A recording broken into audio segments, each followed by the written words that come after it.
छत्रपती शिवाजी महाराजांच्या मृत्यूनंतर मराठ्यांनी कोणाच्या नेतृत्वाखाली मुघलांशी लढा दिला? आणि याचे योग्य उत्तर असणार आहे छत्रपती संभाजी महाराज, छत्रपती राजाराम महाराज आणि महाराणी ताराबाई. मित्र, महाटीईटी 2026 ही परीक्षा 28 जून रोजी होणार आहे आणि या परीक्षेसाठी आपण इतिहास या विषयाअंतर्गत हे प्रश्न पाहत आहोत. पेपर 2 ला आणि पेपर 1 ला यावर प्रश्न विचारले जाऊ शकतात. पुढचा प्रश्न आहे, मराठ्यांचा स्वातंत्र्य संग्राम म्हणजे काय? तर याचे योग्य उत्तर असणार आहे मुघलांविरुद्ध स्वराज्याच्या रक्षणासाठी मराठ्यांनी दिलेला 27 वर्षाचा प्रदीर्घ लढा होय. पुढच्या प्रश्नाकडे वळूयात. औरंगजेब बादशाह स्वतः दक्षिणेत कधी चालून आला? आणि याचे योग्य उत्तर असणार आहे इसवी सन 1682 मध्ये. औरंगजेब बादशाह स्वतः दक्षिणेमध्ये इसवी सन 1682 मध्ये चालून आला होता. पुढचा प्रश्न आहे, औरंगजेबाचा कोणता मुलगा बंड करून संभाजी महाराजांच्या आश्रयाला आला होता? आणि त्याचं नाव आहे शहाजादा अकबर. शहाजादा अकबर हा आपला वडील औरंगजेब याच्याशी बंड करून छत्रपती संभाजी महाराजांच्या आश्रयाला आला होता. पुढचा प्रश्न आहे, छत्रपती संभाजी महाराजांचा जन्म कधी व कोठे झाला? आणि याचे योग्य उत्तर असणार आहे 14 मे 1657 रोजी पुरंदर किल्ल्यावर. छत्रपती संभाजी महाराजांचा जन्म 14 मे 1657 रोजी पुरंदर किल्ल्यावर झाला होता. पुढचा प्रश्न आहे, छत्रपती संभाजी महाराज किती वर्षाचे असताना राज्यकारभार व सैन्याचे आधिपत्य यात लक्ष घालू लागले? आणि याचे योग्य उत्तर असणार आहे वयाच्या 14व्या वर्षापासून. छत्रपती संभाजी महाराज हे वयाच्या 14व्या वर्षापासून राज्यकारभार आणि सैन्याचे आधिपत्य यामध्ये लक्ष घालू लागले होते. पुढचा प्रश्न आहे, छत्रपती संभाजी महाराजांच्या युद्ध कौशल्याचे वर्णन करताना फ्रेंच प्रवासी ॲबे कॅरे याने काय म्हटले आहे? आणि याचं योग्य उत्तर असणार आहे हा युवराज लहान असला तरी धैर्यशील आणि आपल्या पित्याच्या कीर्तीस साजेसा असा शूरवीर आहे.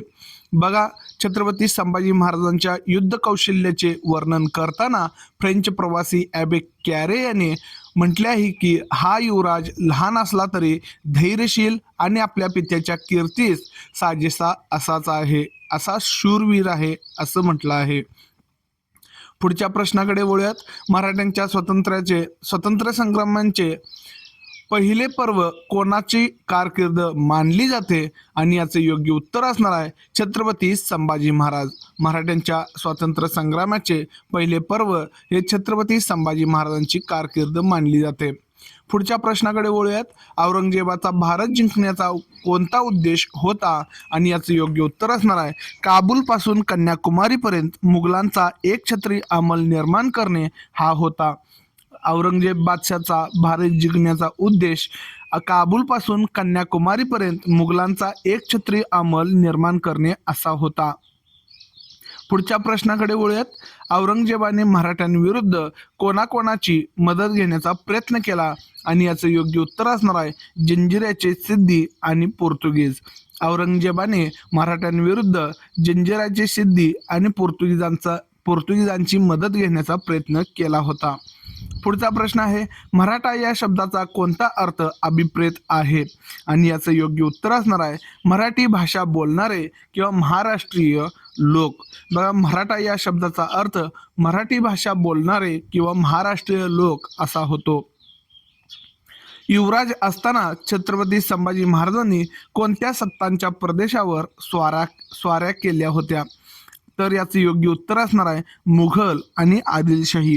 बघा, युवराज असताना संभाजी महाराजांनी मुघल आणि आदिलशाही सत्तांच्या प्रदेशावर स्वाऱ्या केल्या होत्या.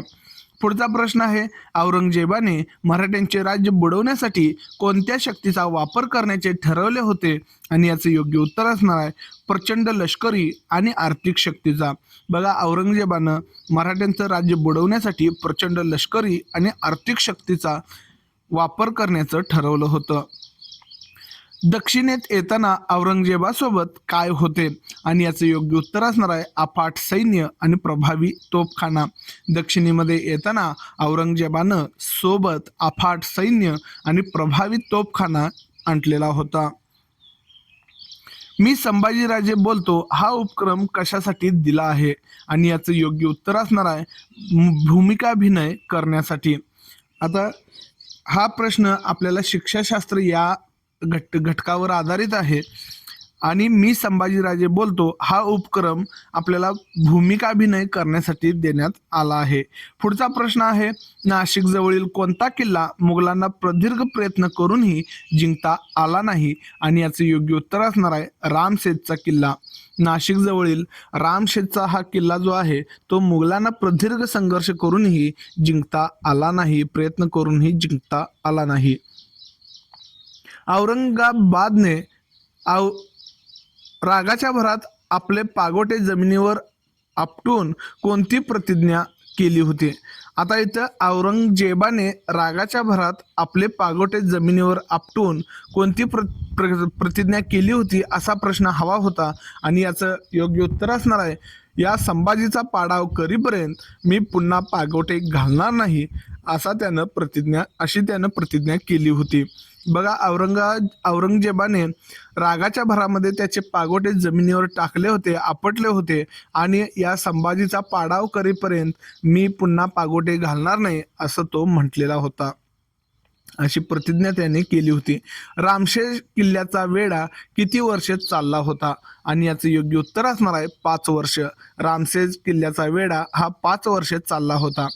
घरात जैसा उंदीर तैसे राज्यात सिद्धी असे सिद्धीचे वर्णन कोणी केले आणि याचं योग्य उत्तर असणार आहे सभासदाने. बघा सभासद बकरीमध्ये घरात जैसा उंदीर तैसा राज्यात सिद्धी असे सिद्धीचे वर्णन करण्यात आलेले आहे, सभासदांकडून करण्यात आले आहे.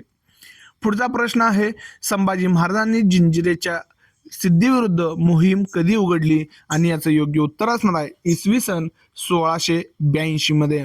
संभाजी महाराजांनी जंजिऱ्याच्या सिद्धीविरुद्धची मोहीम इसवी सन 1682 मध्ये उघडली होती. पुढचा प्रश्न आहे, जंजिऱ्याच्या मोहिमेत मराठ्यांनी कोणत्या किल्ल्याला वेढा घातला होता आणि याचं योग्य उत्तर असणार आहे दंडराजपुरी. जंजिऱ्याच्या मोहिमेमध्ये मराठ्यांनी दंडराजपुरी किल्ल्याला वेढा घातला होता. पुढचा प्रश्न आहे, जंजिऱ्याची मोहीम अर्धवट सोडून महाराजांना माघारी का फिरावे लागले आणि याचं योग्य उत्तर असणार आहे मुघलांचे सैन्य स्वराज्यावर चालून आल्यामुळे. बघा जंजिऱ्याची जी मोहीम आहे ती अर्धवट सोडून महाराजांना माघारी फिरावे लागले होते आणि याचं मुख्य कारण मुघलांचे सैन्य स्वराज्यावर चालून आले होते म्हणून. पुढचा प्रश्न आहे, गोव्याच्या पोर्तुगीजांनी कोणाशी हातमिळवणी केली होती आणि याचं योग्य उत्तर असणार आहे औरंगजेब बादशहाशी. गोव्याच्या पोर्तुगीजांनी औरंगजेब बादशहाशी हातमिळवणी केली होती. संभाजी महाराजांनी पोर्तुगीजांच्या कोणत्या बंदरावर हल्ला केला आणि याचं योग्य उत्तर असणार आहे रेवदंडा बंदरावर. इसवी सन 1683 साली रेवदंडा बंदरावर संभाजी महाराजांनी हल्ला केला होता. पुढचा प्रश्न आहे, पोर्तुगीजांनी मराठ्यांच्या कोणत्या किल्ल्यास वेढा घातला होता आणि याचं योग्य उत्तर असणार आहे फोंडा किल्ल्यास. बघा मराठ्यांचा फोंडा हा किल्ला होता आणि त्याला पोर्तुगीजांनी वेढा घातला होता. पुढचा प्रश्न आहे, पोर्तुगीजांविरुद्धच्या लढाईत कोणी पराक्रमाची शर्त केली आणि याचं योग्य उत्तर असणार आहे येसाजी कंक. पोर्तुगीजांविरुद्धच्या लढाईमध्ये येसाजी कंक यांनी पराक्रमाची शर्त केली. पुढचा प्रश्न आहे, गोव्याचा विजय हाताशी आलेला असताना महाराजांना का परतावे लागले आणि याचं योग्य उत्तर असणार आहे मुघलांनी दक्षिण कोकणावर आक्रमण केल्यामुळे. बघा गोव्याचा जो विजय आहे तो हाताशी आलेला होता मात्र महाराजांना परतावं लागलं होतं आणि त्याचं मुख्य कारण मुघलांनी दक्षिण कोकणवर आक्रमण केल्यामुळं ते मागे परतले होते. पुढचा प्रश्न आहे, औरंगजेबाने मराठ्यांविरुद्धची मोहीम स्थगित करून आपला मोर्चा कोणाकडे वळवला आणि याचं योग्य उत्तर असणार आहे आदिलशाही व कुतुबशाही या राज्यांकडे. बघा औरंगजेबानं मराठ्यांविरुद्धची मोहीम स्थगित केली आणि त्यानं त्याचा मोर्चा जो आहे तो आदिलशाही आणि कुतुबशाही या राज्यांकडे वळवला होता. पुढच्या प्रश्नाकडे वळूयात, मुघल सेनेचा प्रतिकार करताना मराठ्यांचे कोणते सेनापती मारले गेले आणि याचं योग्य उत्तर असणार आहे हंबीरराव मोहिते. बघा मुघल सेनेचा प्रतिकार करताना मराठ्यांचे हंबीरराव मोहिते हे सेनापती मारले गेले होते. सेनापती हंबीरराव मोहिते यांच्या निधनामुळे स्वराज्यावर काय परिणाम झाला आणि याचं योग्य उत्तर असणार आहे छत्रपती संभाजी महाराजांची लष्करी बाजू कमकुवत झाली. सेनापती हंबीरराव मोहिते यांच्या निधनामुळे स्वराज्यावर मोठा परिणाम झाला होता आणि त्याचं मुख्य आहे तर छत्रपती संभाजी महाराजांची लष्करी बाजू कमकुवत झाली. कोणत्या दोन राज्यांच्या विनाशानंतर औरंगजेबाची स्थिती मजबूत झाली आणि याचं योग्य उत्तर असणार आहे आदिलशाही आणि कुतुबशाही. बघा, आदिलशाही आणि कुतुबशाही या दोन राज्यांच्या विनाशानंतर औरंगजेबाची स्थिती मजबूत झाली होती. औरंगजेबाने आदिलशाही व कुतुबशाही का जिंकली आणि याचं मुख्य कारण आहे कारण त्याला मराठ्यांविरुद्धच्या मोहिमेत यश येत नव्हतं. बघा, औरंगजेबानं आदिलशाही व कुतुबशाही जिंकली कारण त्यांना मराठ्यांविरुद्धच्या मोहिमेत यश येत नव्हतं. पुढचा प्रश्न आहे संभाजी महाराजांच्या युद्ध कौशल्यामुळे औरंगजेबाची अवस्था कशी झाली होती आणि याचं योग्य उत्तर असणार आहे औरंगजेब जेरीस आला होता आणि हतबल झाला होता. संभाजी महाराजांच्या युद्ध कौशल्यामुळे औरंगजेबाची अवस्था ही औरंगजेब जेरीस आला होता आणि तो हतबल झाला होता अशा पद्धतीने झाली होती. पुढचा प्रश्न आहे मुघलांच्या मोठ्या सैन्य संख्येसमोर रामशेज किल्ल्यावर मराठ्यांनी कसा प्रतिकार केला आणि याचं योग्य उत्तर असणार आहे त्यांनी अत्यंत चिवट आणि अद्वितीय प्रतिकार केला. बघा, मुघलांची सैन्य खूप मोठं होतं किंवा मोठी सैन्य संख्या होती, मात्र रामशेजचा किल्ला हा मराठ्यांनी अत्यंत चिवट आणि अद्वितीय प्रतिकार करत केलेला होता. पुढचा प्रश्न आहे युद्धाच्या धामधुमीतही संभाजी महाराजांनी कोणत्या गोष्टीकडे दुर्लक्ष केले नाही आणि याचं योग्य उत्तर असणार आहे आपल्या मुलकी राज्यकारभाराकडे. बघा, युद्धाच्या धामधुमीतही संभाजी महाराजांनी आपल्या मुलकी राज्यकारभाराकडे दुर्लक्ष केलं नाही. पुढचा प्रश्न आहे संभाजी महाराजांनी राजकारणावरील आपले विचार कोणत्या ग्रंथात मांडले आहेत आणि याचं योग्य उत्तर असणार आहे बुधभूषण या ग्रंथामध्ये. संभाजी महाराजांनी राजकारणावरील आपले जे विचार आहेत ते बुधभूषण या ग्रंथात मांडले आहेत. पुढचा प्रश्न आहे बुधभूषण या ग्रंथाची रचना कोणत्या भाषेत करण्यात आली आहे आणि याचं योग्य उत्तर आहे संस्कृत भाषेमध्ये. बुधभूषण या ग्रंथाची रचना संस्कृत भाषेत करण्यात आली आहे. पुढचा प्रश्न आहे बुधभूषण ग्रंथाच्या दुसऱ्या अध्यायात कोणत्या विषयाची चर्चा केली आहे आणि याचं योग्य उत्तर असणार आहे राजनीतीची. बघा, बुधभूषण या ग्रंथाच्या दुसऱ्या अध्यायामध्ये राजनीतीची चर्चा करण्यात आली आहे, ज्यामध्ये राजाची लक्षणं, प्रधान, सैन्य, हेर व्यवस्था इत्यादींची माहिती देण्यात आली आहे. मित्रहो, आता हे चौकोनमध्ये जे प्रश्न दिलेला आहे ते TET नोव्हेंबर 2025च्या पेपर 2 मध्ये पडलेला हा प्रश्न आहे. बघा, छत्रपती संभाजी महाराजांनी रिकाम्या जागी या ग्रंथाची रचना केली किंवा कोणत्या ग्रंथाची रचना केली आणि ऑप्शन आहेत बुधभूषणम, आज्ञापत्र, शिवभारत आणि राजव्यवहार कोश आणि याचं योग्य उत्तर असणार आहे बुधभूषणम. बघा, असे प्रश्न आपल्या ह्या नोट्समधून मी हे नोट्स आत्ताच तयार केलेलं आहे, मात्र आपल्या नोट्स ज्या आहेत त्या म्हणजे पेपरमध्ये जे प्रश्न येतील अशा पद्धतीने सेट केलेले आहेत आणि म्हणून तुम्ही या नोट्सचा अभ्यास करायचा आहे. काहीच दिवसात याची PDF देखील उपलब्ध करून देणार आहे. पुढचा प्रश्न आहे संभाजी महाराजांनी कोणाला राज्यकारभाराचे अधिकार देऊन स्वतःचा शिक्का करून दिला होता. बघा, संभाजी महाराजांनी राजकारभाराचे अधिकार महाराणी येसूबाईंना देऊन त्यांचा स्वतःचा शिक्का करून दिलेला होता. बघा, महाराणी येसूबाई यांना स्वतःचा शिक्का स्वतःचा शिक्का होता आणि त्यांना राजकारभाराचे अधिकार संभाजी महाराजांनी दिलेले होते. पुढचा प्रश्न आहे औरंगजेबाने संभाजी महाराजांना पकडण्यासाठी कोल्हापूर प्रांतावर कोणाची नेमणूक केली होती आणि याचं उत्तर असणार आहे मुकर्रब खान. बघा, मुकर्रब खान याची नेमणूक औरंगजेबानं संभाजी महाराजांना पकडण्यासाठी कोल्हापूर प्रांतावर केली होती. संभाजी महाराज कोकणात कोणत्या ठिकाणी असताना त्यांना पकडण्यात आले आणि याचं योग्य उत्तर असणार आहे संगमेश्वर येथे. संभाजी महाराज कोकणामध्ये संगमेश्वर येथे होते आणि त्यावेळी त्यांना पकडण्यात आले. पुढचा प्रश्न आहे छत्रपती संभाजी महाराजांचा मृत्यू कधी झाला आणि याचं योग्य उत्तर असणार आहे 11 मार्च 1689 रोजी. 11 मार्च 1689 रोजी संभाजी महाराजांचा मृत्यू झाला. पुढचा प्रश्न आहे संभाजी महाराज हे शिवाजी महाराजांचे कितवे पुत्र होते आणि याचं योग्य उत्तर असणार आहे द्वितीय पुत्र. छत्रपती राजाराम महाराज हे हे शिवाजी महाराजांचे द्वितीय पुत्र होते. पुढचा प्रश्न आहे राजाराम महाराजांचा जन्म कधी व कोठे झाला आणि याचे योग्य उत्तर असणार आहे 24 फेब्रुवारी 1630 रोजी रायगडावर. राजाराम महाराजांचा जन्म 24 फेब्रुवारी 1670 रोजी रायगडावर झाला होता. पुढचा प्रश्न आहे औरंगजेबाने रायगडाला वेढा घालण्यासाठी कोणाला पाठवले होते आणि याचं उत्तर असणार आहे जुल्फिकार खानाला. बघा, औरंगजेबानं रायगडाला वेढा घालण्यासाठी जुल्फिकार खानाला पाठवलेलं होतं.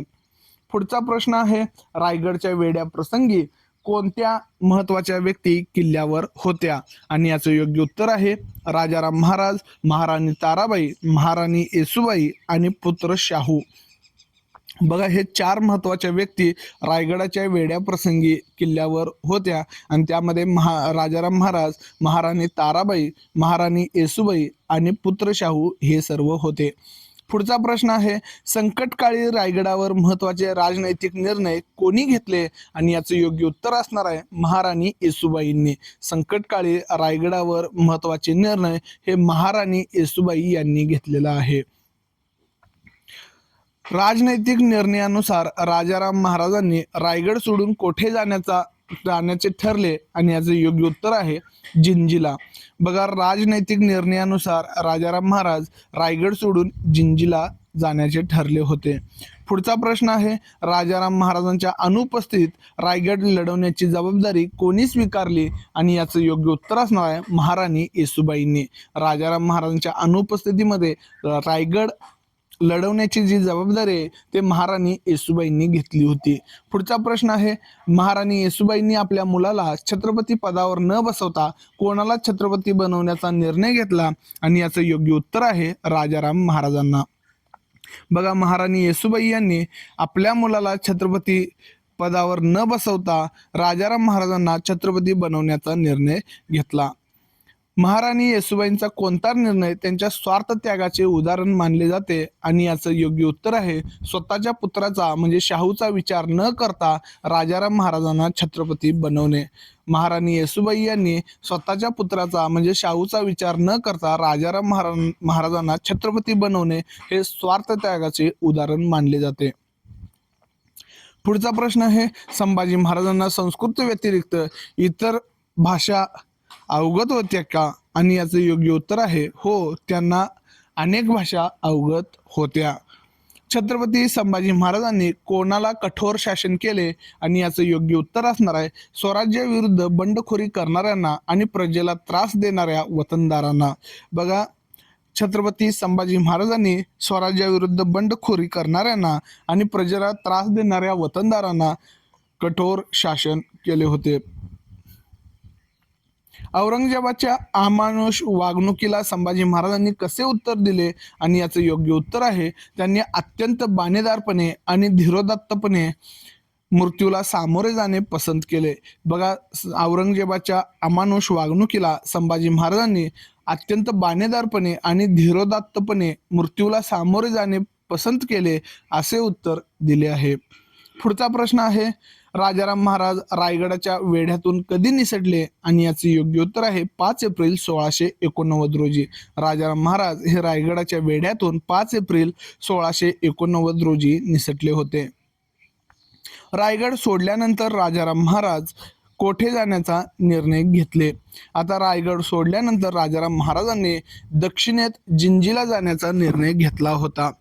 पुढचा प्रश्न आहे राजाराम महाराजांसोबत जिंजीला जाणारे विश्वासू सहकारी कोण होते आणि याचं उत्तर आहे प्रल्हाद निराजी, खंडो बल्लाळ, रूपाजी भोसले इत्यादी. बघा, राजाराम महाराजांसोबत जिंजीला हे विश्वासू सहकारी गेले होते प्रल्हाद निराजी, खंडो बल्लाळ आणि रूपाजी भोसले इत्यादी.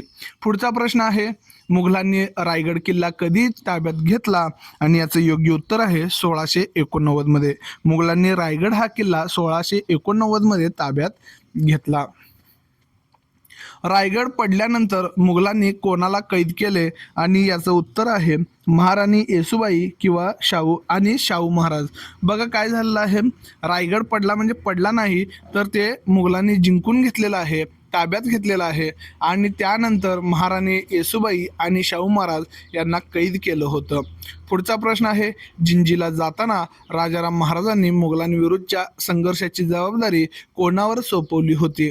आणि याचं योग्य उत्तर आहे रामचंद्रपंत अमात्य, शंकराजी नारायण सचिव, संताजी घोरपडे आणि धनाजी जाधव. बघा जिंजीला जाताना राजाराम महाराजांनी मुघलांविरुद्धच्या संघर्षाची जबाबदारी रामचंद्रपंत अमात्य, शंकराजी नारायण सचिव, संताजी घोरपडे आणि धनाजी जाधव यांच्यावर सोपवली होती.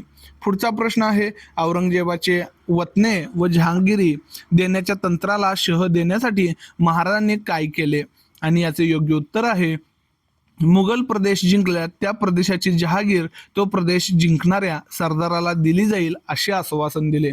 बघा औरंगजेबाच्या वतने व जहागिरी देण्याच्या तंत्राला शह देण्यासाठी महाराजांनी मुघल प्रदेश जिंकल्यास त्या प्रदेशाची जहागीर तो प्रदेश जिंकणाऱ्या सरदाराला दिली जाईल असे आश्वासन दिले.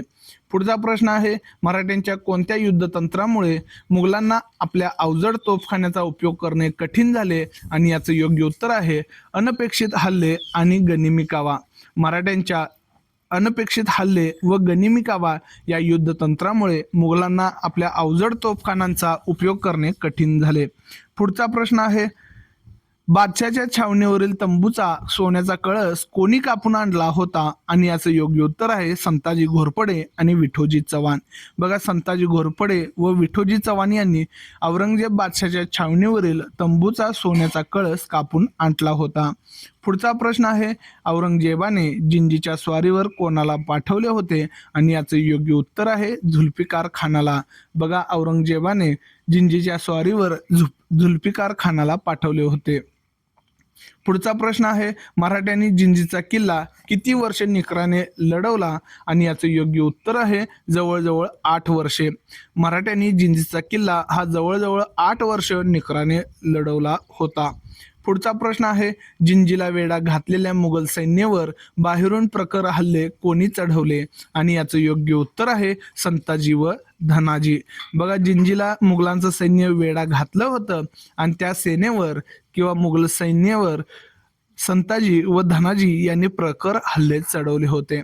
पुढचा प्रश्न आहे, मुघल सैनिकांमध्ये कोणाची इतकी भीती होती की घोडा पाणी पिताना बुजला तर त्याला पाण्यात कोण दिसतो असे विचारले जाई? तर याचं बरोबर उत्तर असणार आहे धनाजी जाधव. बघा मुघल सैनिकांमध्ये इतकी भीती होती धनाजी जाधव यांची, तर घोडा पाणी पिताना बुजला तर त्याला पाण्यात संताजी जाधव दिसले असे म्हणजे म्हटले जात असे.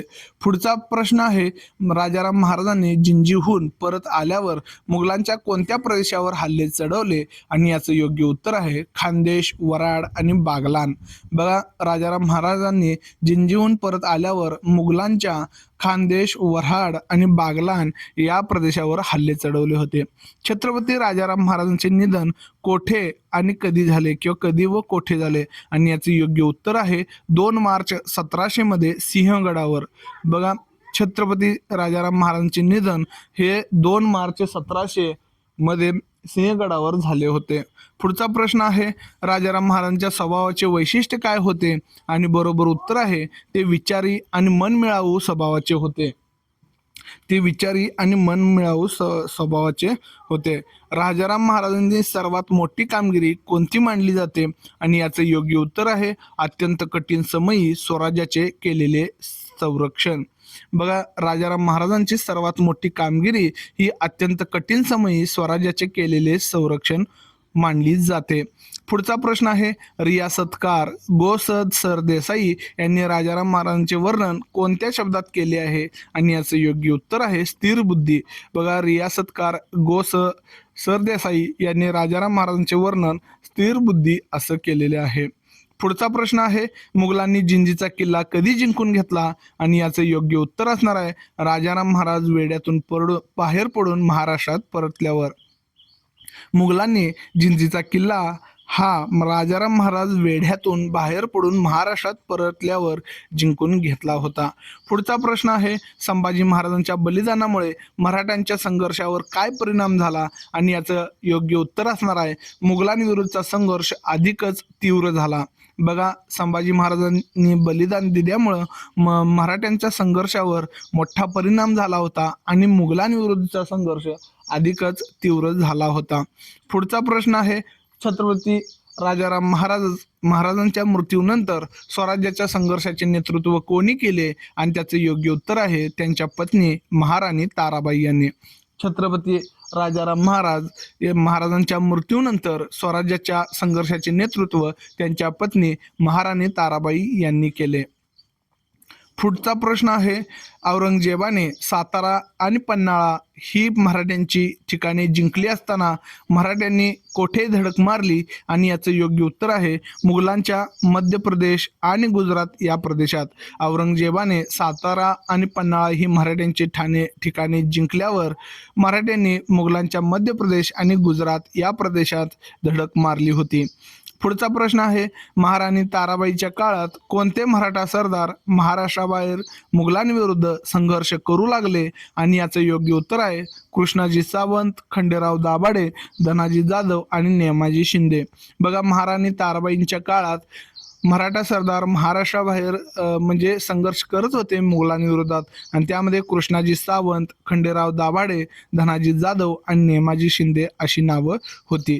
पुढचा प्रश्न आहे, महाराणी ताराबाईंनी किती वर्षे मुघलांविरुद्ध संघर्ष केला? आणि याचं योग्य उत्तर असणार आहे 7 वर्ष. महाराणी ताराबाई यांनी 7 वर्ष मुघलांविरुद्ध संघर्ष केला होता. पुढचा प्रश्न आहे, मराठा सरदार मुघलांविरुद्ध लढत कोठेपर्यंत पोचले किंवा कोठपर्यंत पोचले होते? आणि याचं योग्य उत्तर आहे, सिरोंज, मंदसौर आणि मावळा येथपर्यंत मराठा सरदार मुघलांविरुद्ध लढत सिरोंज, मंदसौर आणि मावळा येथपर्यंत पोचले होते. मुघल इतिहासकार खापिकान याने महाराणी ताराबाईंचे वर्णन कसे केले आहे? आणि याचं योग्य उत्तर आहे, ती बुद्धिमान आणि शहाणी होती. बघा, म्हणजे ताराबाईंचं वर्णन करताना तो म्हणतो ती बुद्धिमान आणि शहाणी होती. पुढचा प्रश्न आहे, राजारामाची बायको ताराबाई हिने विलक्षण धामधूम उडवली असे कोणाचे विधान आहे? आणि याचे योग्य उत्तर आहे, मुघल इतिहासकार खापिकान. बघा, मुघल इतिहासकार काफी म्हणतो ती बुद्धिमान आणि शहाणी होती आणि राजारामाची बायको ताराबाई हिने विलक्षण धामधूम उडवली असे देखील त्याचं म्हणणं आहे. पुढचा प्रश्न आहे, महाराणी ताराबाईंनी कोणत्या युद्धतंत्राचा अत्यंत चांगल्या प्रकारे उपयोग केला? आणि याचं योग्य उत्तर आहे, गनिमी काव्याचा. महाराणी ताराबाईंनी गनिमी काव्याचा या युद्धतंत्राचा अत्यंत चांगल्या प्रकारे उपयोग केला होता. पुढचा प्रश्न आहे, औरंगजेबाकडून लाच घेऊन दिलेला किल्ला मराठा किल्लेदार यांच्या लाचेचा रकमेचा काय करत? आणि याचं योग्य उत्तर असणार आहे, ती रक्कम मराठी खजिन्यात जमा करत. औरंगजेबाकडून लाच घेऊन दिलेला किल्ला हा मराठा किल्लेदार त्या लाचेच्या रकमेचे म्हणजे मराठी खजिन्यात ती रक्कम जमा करत असे. पुढचा प्रश्न आहे, महाराणी ताराबाईंच्या एका विशिष्ट युद्धतंत्राला काय म्हटले जाते? आणि याचं योग्य उत्तर आहे, सेफ डिपॉझिट लॉकर सिस्टीम. बघा, महाराणी ताराबाईंच्या एका विशिष्ट युद्धतंत्राला सेफ डिपॉझिट लॉकर सिस्टीम म्हटले जाते. पुढचा प्रश्न आहे, औरंगजेब किल्ल्यावर धन, धान्य आणि दारुगोळा भरून ठेवताच महाराणी ताराबाई काय करत? तर याचं योग्य उत्तर असणार आहे, तो किल्ला पुन्हा जिंकून घेत असत. बघा, औरंगजेब किल्ल्यावर धन, धान्य आणि दारुगोळा भरून ठेवताच महाराणी ताराबाई ह्या तो किल्ला पुन्हा जिंकून घेत असत. पुढचा प्रश्न आहे, महाराणी ताराबाईंनी राज्याचा कारभार कशा प्रकारे चालवला? आणि याचं योग्य उत्तर असणार आहे, त्यांनी सगळा कारभार एक हाती घेऊन सरदारांना स्वराज्य कार्याला जोडून घेतले. महाराणी ताराबाई यांनी राज्याचा कारभार एक हाती घेऊन सरदारांना स्वराज्य कार्याला जोडून घेतले होते. पुढचा प्रश्न आहे, औरंगजेबाला लढाया जिंकता येत होत्या पण काय जिंकता येत नव्हते? बघा, औरंगजेबाला लढाया जिंकता येत होत्या मात्र युद्ध जिंकता येत नव्हते. आता लढाया जिंकणे आणि युद्ध जिंकणे यात फरक असेल तर मला ते कमेंटमध्ये सांगायचं आहे. पुढचा प्रश्न आहे, खाफिखानाच्या मते महाराणी ताराबाईचा लौकिक कधी झाला होता? आणि याचं योग्य उत्तर असणार आहे, त्यांच्या नवऱ्याच्या हयातीतच त्यांचा मोठा लौकिक झाला होता. खाफिखानाच्या मते महाराणी ताराबाई यांचा लौकिक त्यांच्या नवऱ्याच्या हयातीतच त्यांचा मोठा लौकिक झाला होता असं तो म्हणतो. बघा आता महाराणी ताराबाई यांनी 7 वर्ष जवळपास किल्ले लढवले होते किंवा स्वराज्य लढवले होतं. पुढचा प्रश्न आहे, युद्धाचे पारडे बदलत चालल्याची कोणती खूण होती? आणि याचं योग्य उत्तर असणार आहे, मराठा सरदारांचे महाराष्ट्राबाहेर मुघलांविरुद्ध संघर्ष करणे. युद्धाचे पारडे बदलत चालल्याची खूण ही मराठा सरदारांचे महाराष्ट्राबाहेर मुघलांविरुद्ध संघर्ष करणे ही होती. पुढचा प्रश्न आहे, औरंगजेबाचा मृत्यू कधी व कोठे झाला? आणि याचं योग्य उत्तर आहे, इसवी सन 1707 मध्ये अहमदनगर येथे. औरंगजेब बादशाचा मृत्यू हा इसवी सन 1707 मध्ये अहमदनगर येथे झाला होता. पुढचा प्रश्न आहे, मराठ्यांचा स्वातंत्र्य संग्राम कधी समाप्त झाला? आणि याचं योग्य उत्तर आहे, औरंगजेब बादशाच्या मृत्यूनंतर इसवी सन 1707 मध्ये. मराठ्यांचा स्वातंत्र्य संग्राम हा इसवी सन 1707 मध्ये औरंगजेब बादशाच्या मृत्यूनंतर समाप्त झाला. पुढचा प्रश्न आहे, औरंगजेबाच्या मृत्यूनंतर मराठ्यांनी कोठपर्यंत राज्यकारभार आणि रक्षण केले? आणि याचं योग्य उत्तर आहे, दिल्लीच्या तख्तावर नियंत्रण ठेवत जवळपास सर्व हिंदुस्थानचा कारभार पाहिला. बघा, औरंगजेबाच्या मृत्यूनंतर मराठ्यांनी दिल्लीच्या तख्तावर नियंत्रण ठेवत जवळपास सर्व हिंदुस्थानचा कारभार पाहिला होता. पुढचा प्रश्न आहे, कोणते शतक मराठ्यांचे शतक म्हणून मानले जाते? आणि याचं योग्य उत्तर आहे 18वे शतक. बघा, 18वे शतक हे मराठ्यांचे शतक म्हणून मानले जाते. पुढचा प्रश्न आहे, शिवभारतकार परमानंदांचा मुलगा कवी देवदत्त याने महाराणी ताराबाईचे वर्णन कसे केले आहे? आणि याचं योग्य उत्तर आहे, महाराणी ताराबाईंचं वर्णन, ताराबाई रामराणी भद्रकाली कोपली, दिल्ली झाली दिनवाणी, दिल्लीशाचे गेले पाणी, अशा पद्धतीनं केलं आहे. मराठ्यांचा स्वातंत्र्य संग्राम हा कोणत्या 2 गोष्टींमधील लढा होता? आणि याचं योग्य उत्तर आहे, मुघल सत्ताधीशांची साम्राज्याची लालसा आणि मराठ्यांच्या मनातील स्वातंत्र्याची आकांक्षा. बघा, मराठ्यांचा स्वातंत्र्य संग्राम हा 2 गोष्टींमधील लढा होता आणि त्यामध्ये मुघल सत्ताधीशांची साम्राज्याची लालसा आणि मराठ्यांच्या मनातील स्वातंत्र्याची आकांक्षा हा या 2 गोष्टींमधील लढा होता. पुढचा प्रश्न आहे, शहाजी राजांचा कार्यकाळ कोणता होता? आणि याचं योग्य उत्तर आहे, इसवी सन 1594 ते 1664. बघा, शहाजी राजांचा कार्यकाळ इसवी सन 1594 ते 1664 असा होता. पुढचा प्रश्न आहे, छत्रपती शिवाजी महाराजांचे वडील कोण होते? आणि याचं योग्य उत्तर आहे, शहाजीराजे. छत्रपती शिवाजी महाराजांचे वडील शहाजीराजे होते. पुढचा प्रश्न आहे, छत्रपती शिवाजी महाराजांचे 2 पुत्र कोण होते? आणि याचं योग्य उत्तर आहे, छत्रपती संभाजी महाराज आणि छत्रपती राजाराम महाराज. छत्रपती शिवाजी महाराजांचे 2 पुत्र हे छत्रपती संभाजी महाराज आणि छत्रपती राजाराम महाराज होते. पुढचा प्रश्न आहे, छत्रपती संभाजी महाराजांचा कार्यकाळ काय होता? आणि याचं योग्य उत्तर आहे, इसवी सन 1657 ते 1689. छत्रपती संभाजी महाराजांचा कार्यकाळ हा इसवी सन 1657 ते 1689 असा होता. राजाराम महाराजांचा कार्यकाळ काय होता? आणि याचं योग्य उत्तर आहे, इसवी सन 1670 ते 1700. राजाराम महाराजांचा कार्यकाळ हा इसवी सन 1670 ते 1700 होता. छत्रपती शाहू महाराजांचा कार्यकाळ काय होता? आणि याचं योग्य उत्तर आहे, 1682 ते 1749. छत्रपती राजाराम महाराज आणि महाराणी ताराबाई यांच्या पुत्राचे नाव काय होते? आणि याचं योग्य उत्तर आहे, छत्रपती शिवाजी. म्हणजे ताराबाईंचे पुत्र जे होते त्यांचं देखील नाव छत्रपती शिवाजी होतं. पुढचा प्रश्न आहे, छत्रपती राजाराम महाराज आणि महाराणी राजसबाई यांच्या पुत्राचे नाव काय होते? आणि याचं योग्य उत्तर असणार आहे, छत्रपती संभाजी. बघा, राजसबाई यांच्या पुत्राचं नाव देखील छत्रपती संभाजी असं होतं. पुढचा प्रश्न आहे, सातारा गादीकडे दत्तक गेलेल्या राजाचे नाव काय होते? आणि याचं योग्य उत्तर आहे, रामराजा. बघा, सातारा गादीकडे दत्तक गेलेल्या राजाचं नाव रामराजा असं होतं.